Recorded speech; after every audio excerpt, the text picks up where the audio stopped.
This video guys, linggo ngayon, pupunta tayo ngayon doon sa sa tawag dito. Nagpipison, susundan natin yung nagpipison doon sa kabila si Kuya Bong kasi wala ganong tao ngayon, ilan lang yung pumasok dito ngayon sa trabaho. Yung iba kasi naglabas o hindi pumasok. Tapos susundan natin yung doon, yung pison si Kuya Bong. Susunduin natin tapos dadalahin naman niya itong grader.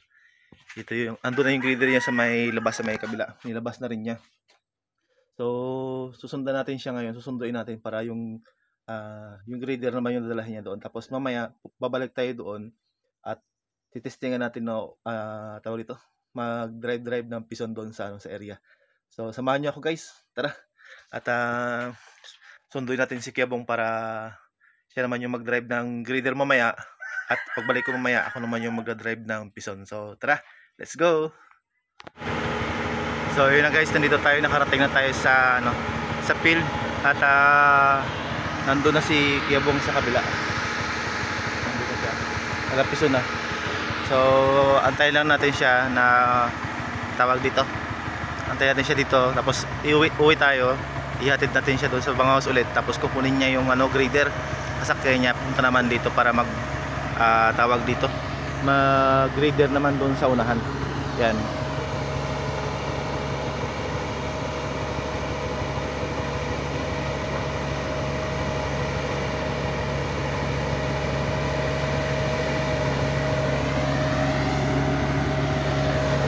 Yun na guys. So wait lang tayo ulit. Kay sinundo lang natin siya ngayon para iwan niya yung pison dito.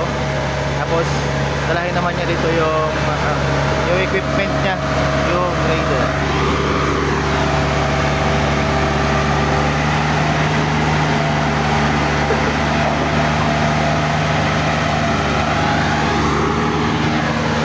Kaway pa dyan. So guys, antayin na natin para kunin naman niya yung grader niya doon sa Bangawas. So let's go. So guys, napalakad tayo. Ito na yung pinipiso ni Kuya Bong. Dito sa may pababa tayo. Ito yung area. Ayan. Ayan, hanggang doon sa may taas, sa may kabila pa yan. Pipisonin niya. Tapos mamaya maghahauling kasi ng tatambakan ito ng graba. Kasi malambot siya. Malambot pa yung yung lupa. Kaya tatambakan ng graba ulit.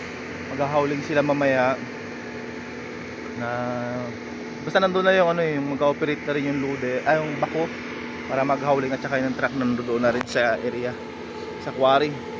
Tapos babalik sila dito mamaya, magtatambak sila dito dito kasi malambot talaga yung yung area. Kailangan pa ng graba para magtigas yung yung lupa natin. Mahaba-haba yung tambakan hanggang doon pataas pa sa may kabila. Ganun. Mamayang hapon, baka hanggang bukas pa yan tambakan. Masyado kasing malambot yung yung lupa. Basa yung graba na nalagay dito kasi maulan nung isang araw. Maulan siya kaya yun. Kaya siguro malambot yung yung lupa. Kaya kailangan pantambakan para maging tubigas yung lupa, tapos kailangan pisunin para yung malambot na part ng may lupa na malambot, papison na mapison at magtigas siya. Yan. So hanggang doon yan sa may kabila, may paikot pa yan doon sa kabila na yan. Tapos mga 3 paikot pa, mga ganon daanan. Yan, malambot guys yung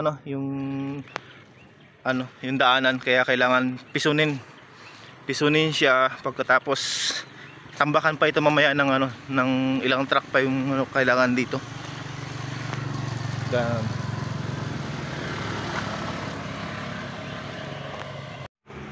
So yun na guys, nandito tayo sa sa area na ipisonin ni Kiabong yung yung rough road na kalsada. Yan, nandito tayo. Makikita nyo naman din sa may likuran ko yan. Yan yung graba hanggang doon sa may taas. Punta doon, packet doon sa may kabila. Yan. Packet doon sa may taas doon kasi tawag dito. Kaya lagay lang nung graba. Pipisonin ni Kiabong. Ayan sa likod si Kiabong, nakasunod na rin, nakapison para doon tawag ito, mapantay na yung kalsada hanggang doon sa may taas, sa may kabila. Ayan. Pasunod natin siya sa may kabila.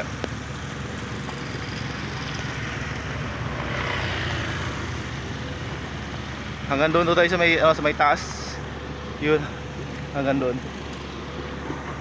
Diyan si Kiyabong. Sakay tayo diyan mamaya pag pag madaanan nila tayo. Sakay tayo diyan, guys. Bago tayo mag-uwi mamaya doon sa bang house na mapison muna ni Kiyabong itong area. Eh, tawag dito. Malambot yung yung lupa. Bagong bagsak lang kasi yan ng truck. Tapos ginirider niya yan, pinison niya na.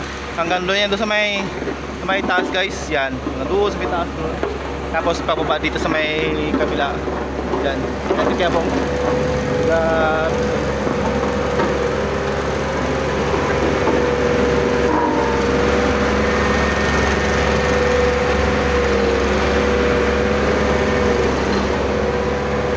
sakay tayo dyan mamaya, guys, pagbalik niya.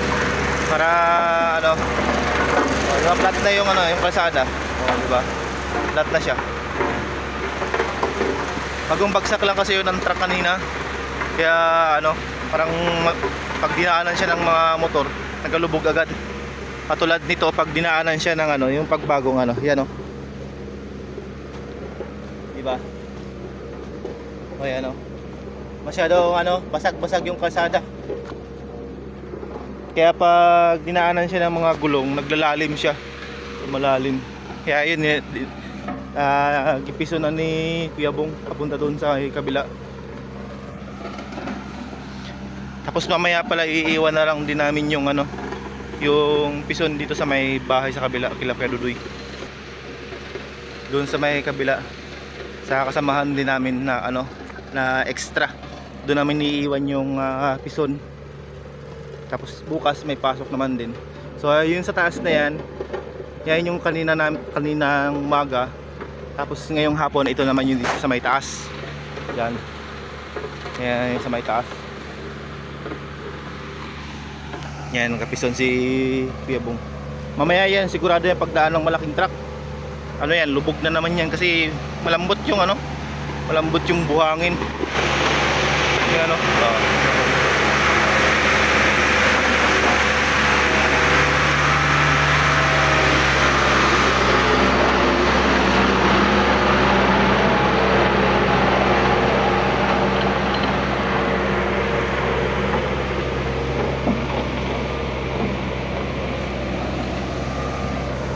diba? Yeah. Pero at least kahit paano na flat na siya. Maganda na yung yung kalsada. Ang lang diyan mamaya pag dumaan yung malaking truck, bukap-bukap na naman niya siya, magkakaroon ng tawag ito ng guhit pa kasi yung daan ng gulong. Ganun. Pero pag maliliit lang mga motor, wala naman gaano kasi magaan lang siya. Kailangan lang talaga siyang pisunin. Ganun. So try natin, guys, magsakay, guys, sa pison. Tara, sakay tayo.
mo guys, diba mas maganda na yung nadaanan siya ng pison, flat na.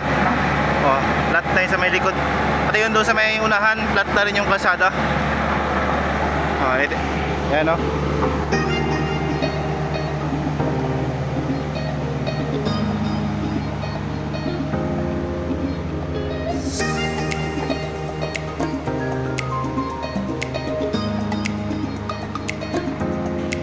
So tara guys, punta tayo doon sa may taas. At least nakasakay tayo sa pison. Nakasakay tayo sa pison, diba? Lakad naman tayo dito sa sa packet sa may kabila. O di ba maganda na yung kalsada guys? O yan o. Maganda na. Flat na yung yung kalsada. Sana pag matuyo yan, yung mag-init sana ng mga ilang araw pa. Huwag lang ulanin, di ba? Para maganda na yung kalsada. Ayan, pabalik to si Kuya Bong sa taas. Pabalik siya doon sa may taas guys kasi para maayos hanggang doon may taas. Mawala na yan yung mga bakat-bakat na yan ng kalsada na yan, no? Yan, para mawala na yan hanggang doon sa may taas. Yan. Sa may iwan na lang niya yung pison doon sa may kabila. Para yung nadalahin niya pauwi na lang ay yung yung grader na lang. Ito naman guys, medyo malalim-lalim din yung niya. Siguro mga 7 meters yan pababa. Siya? Culvert yan dyan. Lalagyan ng culvert, pero hindi pa ngayon sa ngayon niya lalagyan ng culvert kasi malayo pa. Pa lang tayo, nagtatambak pa lang tayo. Di ba? So yun na yung pison guys sa may taas. Yun. Yan. Tara dito tayo sa may taas guys. At ayan, maganda na yung kalsada at may mga motor na nakakadaan.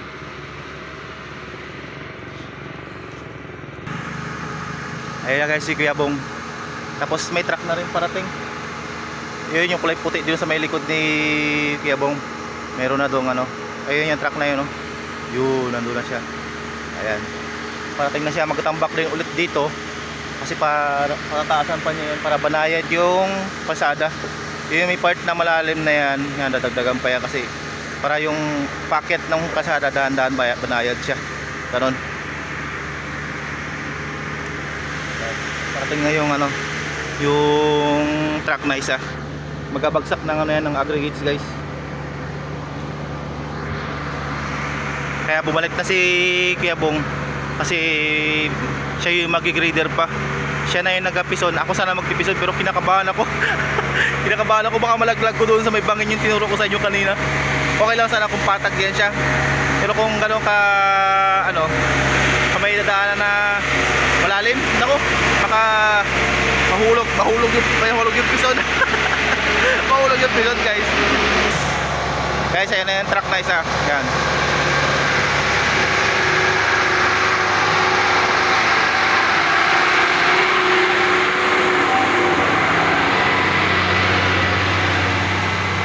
Ayan na yung truck guys. Oh, di ba? Tingnan nyo. Bakat yung yung kalsada doon sa may kabila hanggang doon pabalik, papakit ulit doon. Mamaya yan pipisunin ulit yan ni Kuya Bong. Ngayon maglalaglag yung truck ng ng aggregates para tawag dito. Mapantayan niya yung yung graba. Oh, yan. Tingnan natin guys. Yung babagsak siya ng graba. Ayan nyo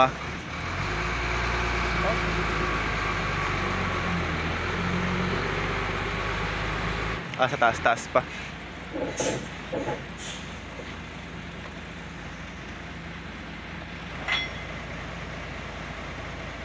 Binuksan yung yung lock niya para makabuhos ng graba. Yun. Ayun, nalaglag na yung yung graba.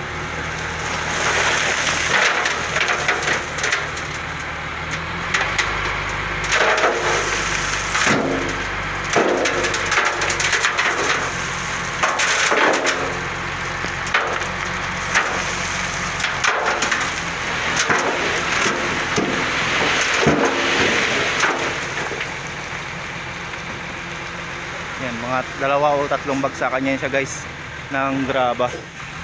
Ganon. Lupa, sa unahan lang ng konti niyan, magalaglag din siya. Tapos dito sa dinaanan ng truck kanina, yun, makikita na nga ninyo na ano, may mga guhit talaga bakat ng gulong yan guys hanggang doon sa may taas. So yan, bagsak ulit siya ng graba.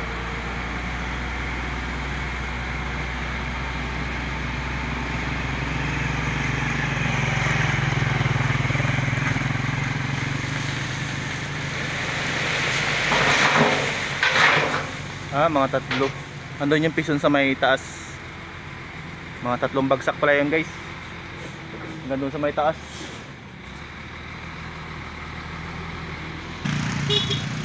Yun na guys yung pangatlong bagsak. Pangatlong bagsak na yan ng, ano, ng graba.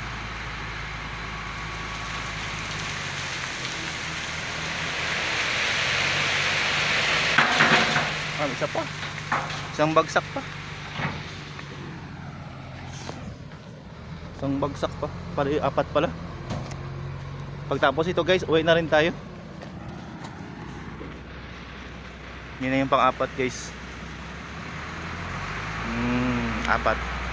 Pang-apat na bagsak na yan na yan. Isa, dalawa, tatlo. Tapos ito yung pang-apat sa likod natin. Yan.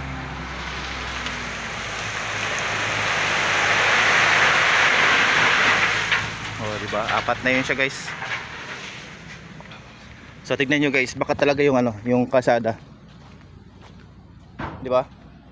Bakat yung kalsada. Truck pa yan, truck yan. Okay lang sa motor kasi pag sa motor ganito lang yung ano niya, yung bakat niya. Pero pag sa truck kasi magmalaki ganyan yung bakat niya. 'Di ba? Bakat. Yun na nga guys. At hanggang dito lang ang ating video. At naisama ko kayo ulit dito at na-update ko kayo sa ating ginagawang kalsada. So, yung piso natin guys, may iwan na yun mamaya doon sa may kabila, kila Kuya Dudoy. Tapos yung grader na lang dalahin ni Kuya Bong sa kampo. So, mga ilan, last trip na yata nila ito ni Tayo Ka. Tapos isa na lang rin kay Kuya Juni, parang last trip na lang din nila, ganun. So, maaga mag-ano ngayon, matapos ito. Basta pag mag-grader lang ni Kuya Bong, tapos mapison niya na, yung pison iiwan niya na doon, yung grader na lang yung iuwi niya. So yun na guys, maraming salamat sa inyong lahat sa walang sawang panonood ng aking video. Kung bago ka pa lang sa aking YouTube channel, huwag niyo pong kalimutan mag-subscribe, mag-iwan ng comment, i-bell all para lagi kayo updated sa aking mga video. Hanggang sa muli, paalam!